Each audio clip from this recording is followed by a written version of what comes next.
If you want to have 12 volts even when the ignition is off on your Passat B8, change this post which is in position 40 a little higher.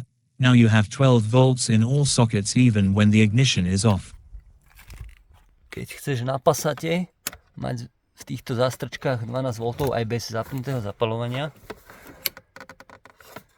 tak musíš prehodiť poistku, ktorá je tu.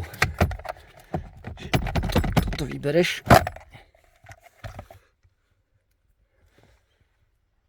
A táto, je to pozícia 40, je to 20 A, je na celý okruh zapaľovačov alebo týchto zástrčiek.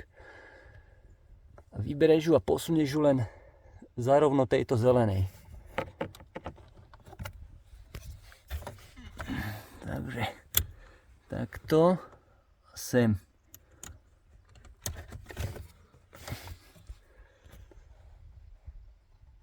Vidíš?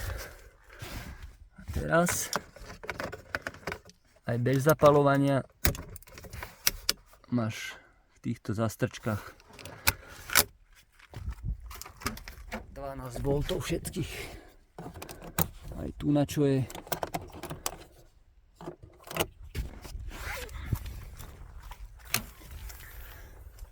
Aj tu.